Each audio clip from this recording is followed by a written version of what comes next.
May mga lupain na wala sa mapa. Hindi dahil wala na sila, ngunit dahil wala nang nangahas na banggitin pa ang mga ito. Doon, sumisikat pa rin ang araw, tumilaok pa rin ang tandang tuwing umaga, ngunit ang gumising bago ang liwanag ng umaga ay hindi isang tao. Ang pangalan ko ay Christian. Noong 14 na anyos ako, umalis ang pamilya ko sa lungsod at lumipat sa isang liblib na nayon.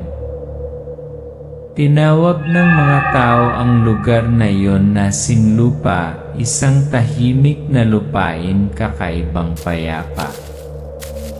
Ngunit doon nasaksihan ko ang isang bagay na hindi dapat makita ng bata. Ang isang komunidad ay dahan-dahang nilusob, hindi ng mga baril ngunit ng mga pangil at kuko. At ang lahat nagsimula sa isang pangalan. Don Simeon. Ang may-ari ng lupa, ang tao kung saan yumukod ang buong nayon. At gayon din ang pintuan para makapasok ang dyablo sa mundo ng mga tao. Ang aking ama ay ang punong nayon, isang magaling, matatag na tao. Ngunit sa ilalim ng banta ng pangangamkam ng lupa, napilitan siyang ibigay ang kapangyarihan para protektahan ang lahat. Akala namin ay tapos na. Ngunit ang talagang pumasok sa nayon ay isang bagay na hindi pa nararanasan ng sinuman noon. Sa unang gabi, isang bangkay ang natagpuan sa gitna ng maisan. Nawala ang mukha, napunit ang puso. Dugo sa buong damo.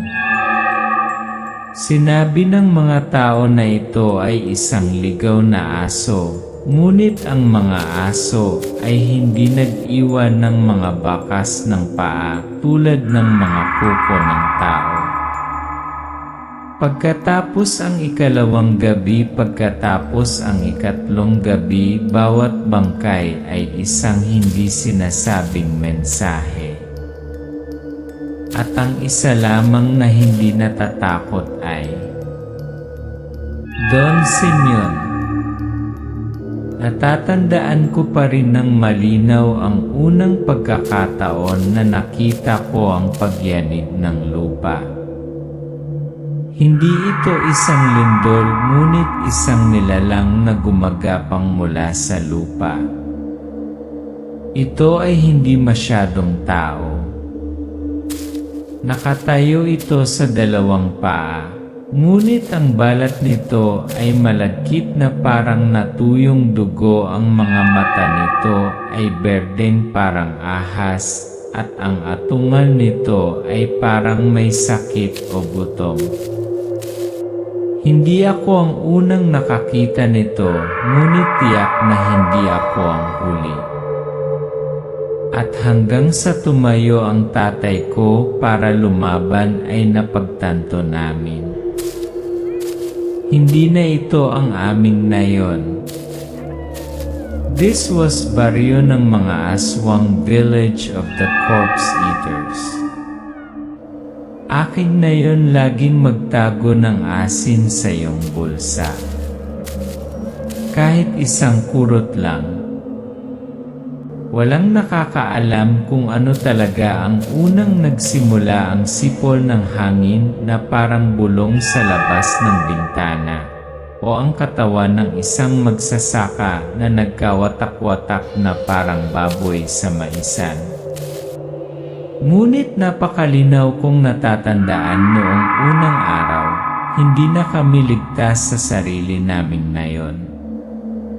Si Angelo, ang mabait na lalaki na kahapon lang nagbigay ng gulay sa aking ina, ngayon ay hindi na kumikibo, ang dibdib ay walang laman na parang kinurot ng mabangis na hayop. Ang kanyang mga mata ay dilat na parang hindi pa rin makapaniwalang siya ay patay na. Kahit estranghero, walang mga bakas ng paa. Mga mahabang slithering track lang mula sa ibaba. At noong gabing iyon, hindi natulog ang nayon. Walang nagsabi nito ng malakas. Ngunit ang lahat ay nag-isip ng parehong bagay. Aswang. Isang nilalang na nabubuhay lamang sa mga kwento, sumisipsip ng dugo, kumakain ng tao, nakakalipad, gumagapang, o gumagapang mula sa lupa tulad ng mga bulok na ugat. Pagkalipas ng 2 araw, ginising ako ng aking ama sa kalagitnaan ng gabi. Sinabi niya, "Christian, isuot mo yung sando mo. Magpapatrol kami." Bumibilis ang tibok ng puso ko. Hindi ako nakapunta kahit saan kasama ang aking ama sa gabi. Pero naiintindihan ko nagbago ang lahat. Pumunta kami kasama ang 3 pa, lahat ay tahimik, hawak ang kanilang mga itak, ang mga mata ay nakatutok sa kadiliman. Ang gasuklay na buwan ay madilim na kumikinang, ang liwanag ay sapat lamang upang makita ang maputlang mukha ng isa't isa sa takot. Sa gilid ng nayon, kung saan ang lupain ay inabandona, dahil sa alingawmaw ng mga multo, ang aking ama ay sumenyas na huminto. Bago pa ako makapagtanong, biglang gumalaw ang lupa sa ilalim ng aking mga paa. Malinaw kong nakita parang ahas na bitak, mahaba at paikot-ikot. Ang lupa ay amoy malansa, mamasa-masa, parang pawis ng mabangis na hayop. Hinila ko ang kamay ng tatay ko, sabay turo sa harap. Pero bago pa siya makapag-react, isang bahagi ng lupa ang bumukas.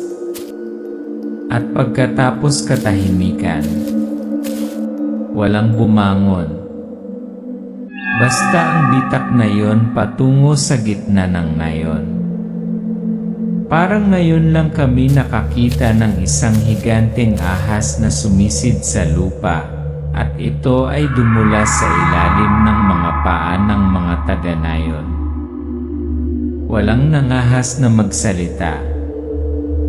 Ngunit alam ng lahat, ang aswang ay may sariling daan sa ilalim ng lupa. Umuwi, naghihintay ang nanay ni Christian, malamig ang mukha. Hindi naman sumigaw ang nanay ko.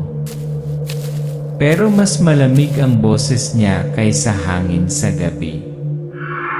Carding, dinala mo ang iyong anak sa ganoong lugar, baliw ka ba? Walang ibang gagawa nito, Lita. Kung hindi ako kikilos, isa-isa tayong mamamatay sa dilim.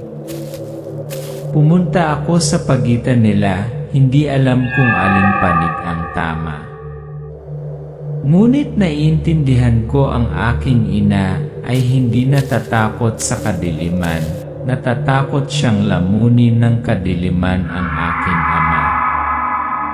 At hindi rin ako. Kinabukasan, isa pang bangkay ang natagpuan. Sa pagkakataong ito ay isang bata, 9 na taong gulang, isang kamag-anak ng pinuno ng samahan ng agrikultura. Kinagat ang leeg na para bang may gumamit ng kanilang bibig upang ngangatin ang mga bahagi nito.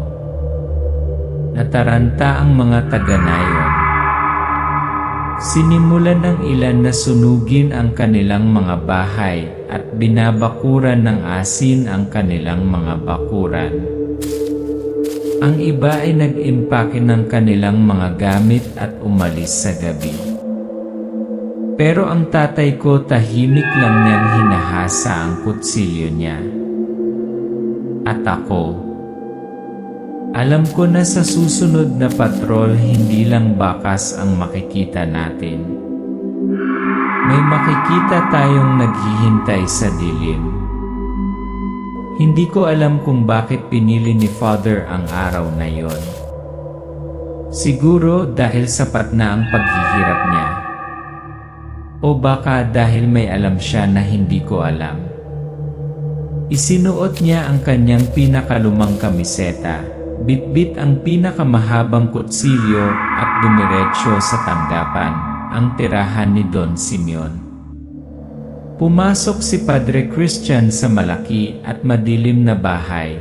Ang mga gwardiya na nakatayo sa magkabilang gilid ay nakayuko at walang sinabi. Sinamahan ko siya. Kumalabog ang dibdib ko habang naglalakad ako sa pintuan.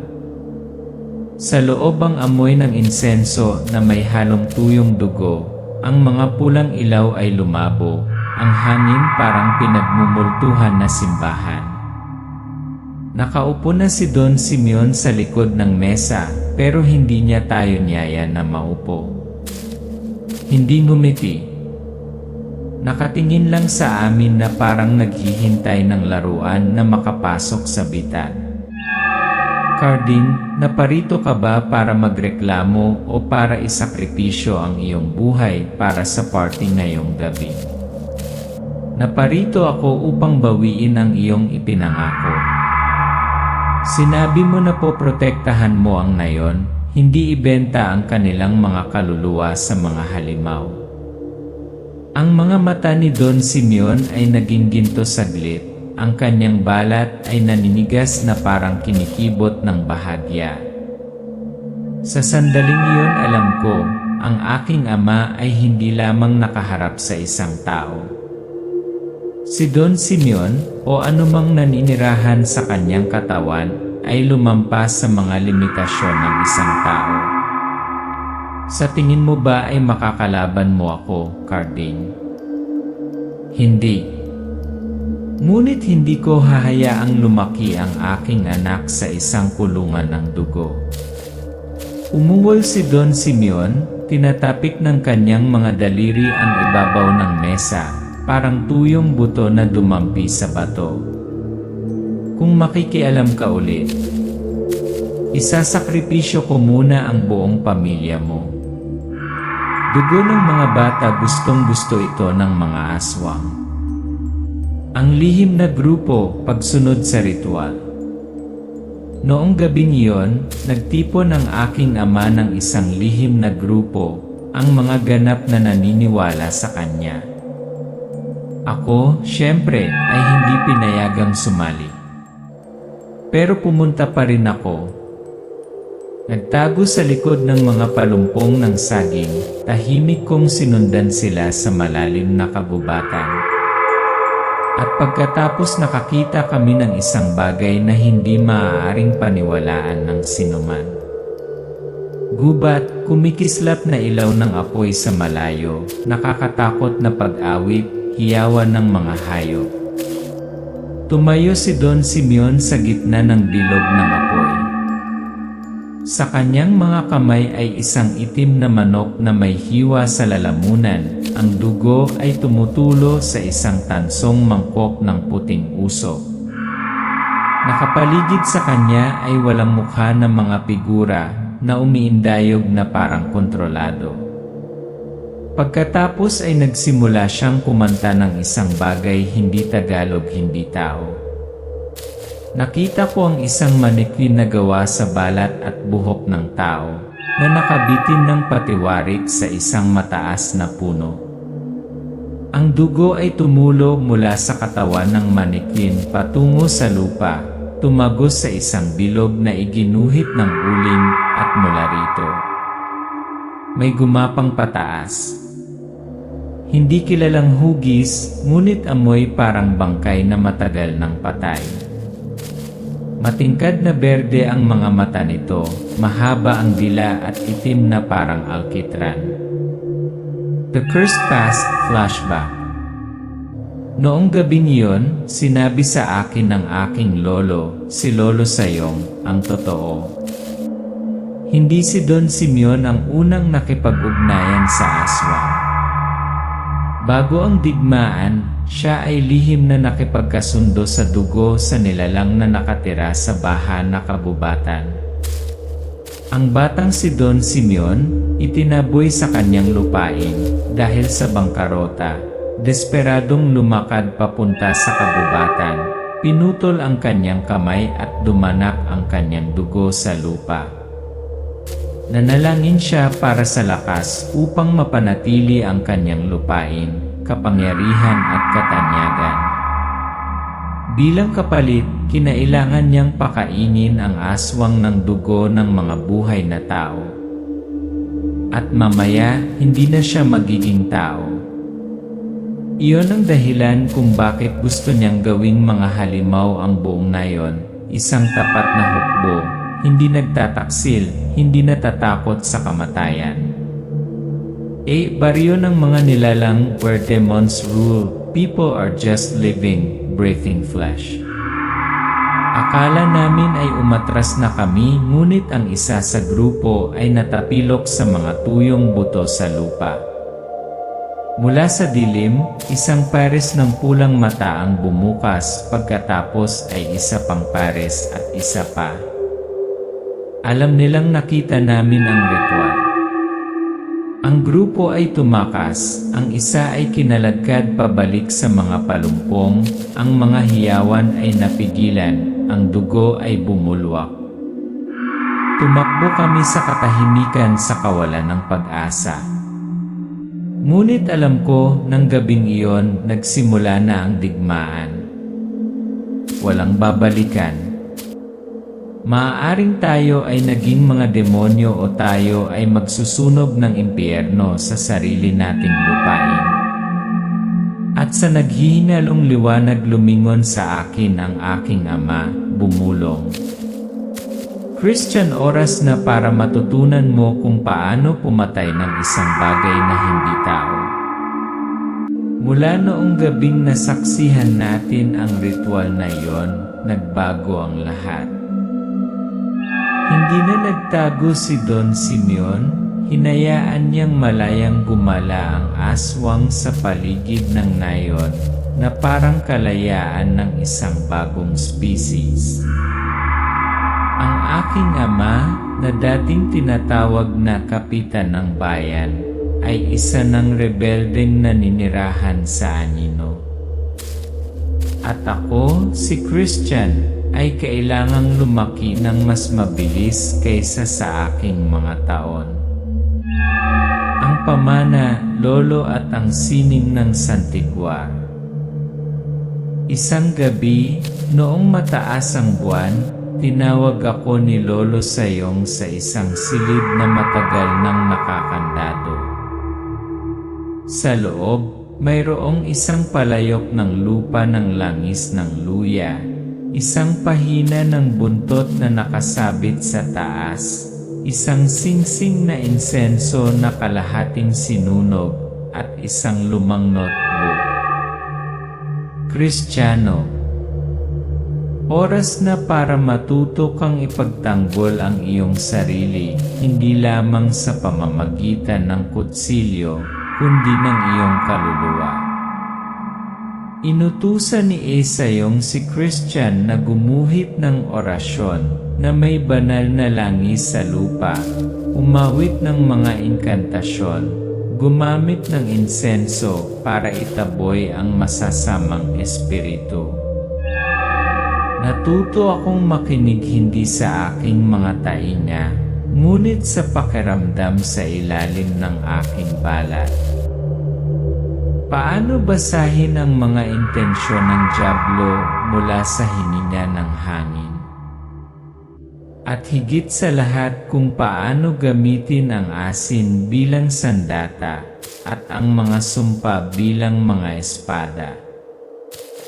Pagkatapos ng 3 pang pagkawala, Alam ng tatay ko kung hindi siya kikilos, wala nang magtatanggol. Tahimik niyang tinipon ang mga nakaligtas, ang mga naglakas loob na maniwala na ang pumatay sa kanila ay hindi tadhana, kundi force. Madilim ang ilaw sa lumang bodega.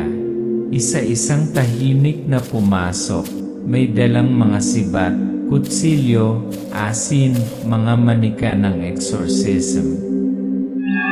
Kabilang sa maliit na alyansang iyon ang matatanda, kabataan. Pero ang pagkakapareho nila ay nasaksihan nila ang pagkamatay ng kanilang mga mahal sa buhay o pagkawala ng walang bakas. At dumating na ang nakatakdang gabing iyon. Isa na namang sakripisyo ng tao ang magaganap sa kanlurang sagradong kagubatan na dating libingan ng ating mga ninuno. Pero sa pagkakataong ito, hindi na lang tayo tatabi at manonood. Labanan sa sagradong kagubatan. Ang kagubatan ay madilim, ang ritual na apoy ay naglalagablab sa gitna ng paglilinis. Don Simeon nakatayo sa gitna ng apoy. Sa kanyang paligid ang mga aswang ay umaawit sa hindi kilalang wika. Ang nakatali sa mesang bato ay isang batang lalaki na 7 taong gulang. At bago bumagsak ang madugong talim, atake tayo. Ang grupo ay naghahagis ng asin, nagsisindi ng mga bitag ng apoy, nagbibigkas ng orasyon, ang mga aswang ay nagsisigawan, ang ilan ay gumulong sa lupa, ang kanilang balat ay paltos. Nakita ko ang aking ama na may hawak na sibat na kawayan at sinaksak ang isang aswang sa dibdib, ngunit buhay pa ito, sumusugod sa kanya na parang asong baliw. Bumagsak siya, umaagos ang dugo sa balikat niya. Sigaw ko, tumakbo ako papunta sa kanya. Kristiyano, ngayon na ang oras, patayin mo ang una mo. Nakapatay ng aswang si Christian sa unang pagkakataon. Lumalapit ang isang aswang. Ang mga mata ay kasing berde ng apoy ng impyerno. Umatras si Christian. Nanginginig ang mga kamay na hawak ang pahina ng buntot. Nasusunog ang orasyon sa kanyang bibig. Napapikit ako, huminga ng malalim. Tapos sinaksak ko. Ang tunog ng mga buto na nabali, ang tunog nito ay sumisigaw na parang uwak at ang dugong tumutulo sa aking mukha. Sa unang pagkakataon pumatay ako. At sa unang pagkakataon, pakiramdam ko ay ako lang ang nasa baryong ito na hindi naging demonyo. Nakatayo si Christian sa bilog ng nagbabagang mga bangkay ng aswang. Dugo ang sibat sa kamay, basa ang mga mata, ngunit nakayuko ang ulo. Nanalo kami. Ngunit ang presyo ay ang ilan sa kanila ay hindi na babalik.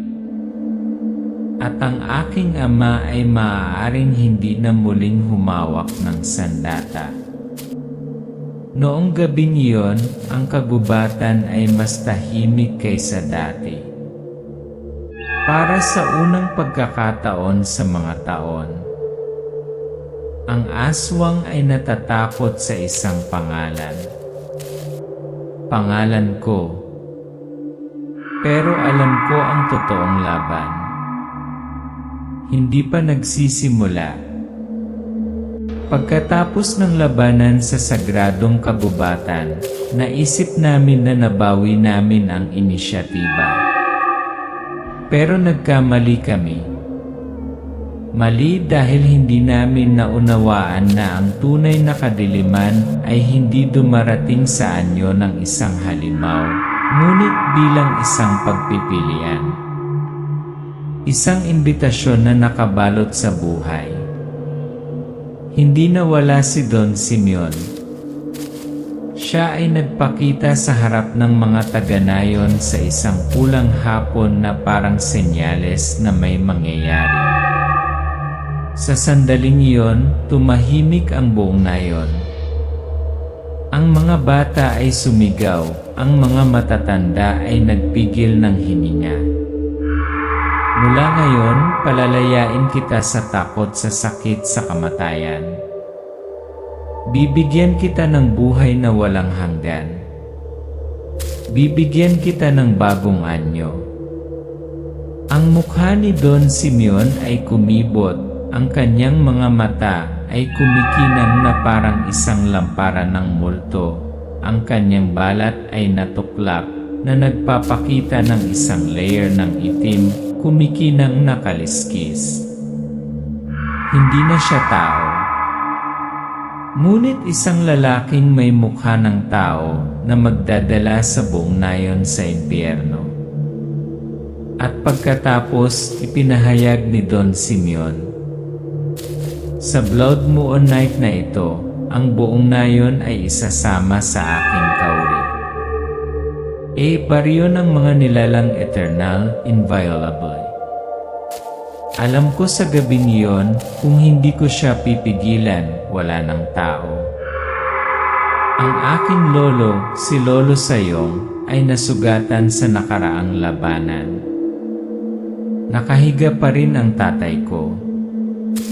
At ako, dapat siya ang tatapos ng lahat. Lumuhod si Christian sa harap ng altar ng ninuno, ang kamay niya sa pahina ng buntot na may bahid ng dugo, umiiyak na bumubulong ng panalangin. Ayoko pumatay. Ngunit hindi ko rin hahayaang ang buong nayon maging mga halimaw. Darating ang Blood Moon Night.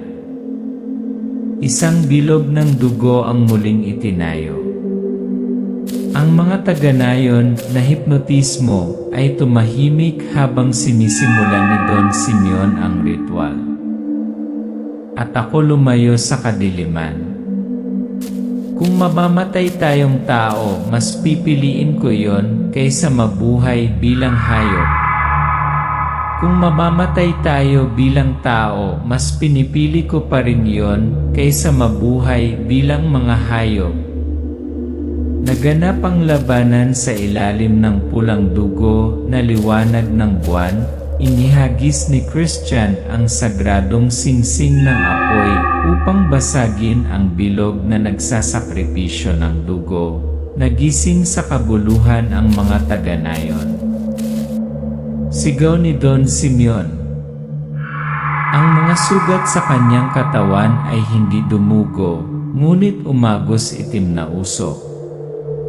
Sumugod ako, sumisigaw ng huling orasyon, itinusok ng aking kamay ang sibat ni Santiguar sa kanyang dibdib. Pumutok ang puting liwanag mula sa talim ng sibat. Nabasag ang alulong na parang daan-daang kaluluwang umiiyak ng sabay-sabay. Siya ay nawasak parang abo na tangay ng hangin. At sa sandaling iyon nalanta ang mga puno sa kabubatan na wala ng kulay ang buwan. At isang walang uliran na katahimikan ang bumalot sa buong nayon. Nanalo kami. Pero natalo din kami sobra. Larawan ng mga taga-nayon na nagtitipon, paralisado si Padre Christian, hiningal si Isayong, hawak ang kamay ng apo, ngumiti ng mahina. Walang sinuman ang may sapat na pananampalataya upang manatili. Ang mga nakaligtas nag-impake ng kani-kanilang mga gamit, umalis sa nayon na naglalakad sa madaling araw. Walang laman ang nayon, nasusunog ang katawan ng aswang, nagbuga ng abo ang hangin, sira ang tarangkahan ng nayon. Ikinuwento ng nasa hustong gulang na Kristiyano. Boses ng Kristiyano, nasa hustong gulang, malalim at malalim. Many years have passed. I have a family now, I have children. Pero tuwing full moon night, nakikita ko pa rin ang titig na yon. Ang tingin ni Don Simeon. Ang kwentong ito ay hindi para takutin ang sinuman. Ngunit upang ipaalala sa iyo, may mga bagay na bawal kang ipagpalit para sa kapangyarihan. Dahil ang kadiliman palaging hinihingi ang bahagi nito. Hindi nawala ang baryo ng mga aswang. Naghihintay lang ito sa ibang lugar.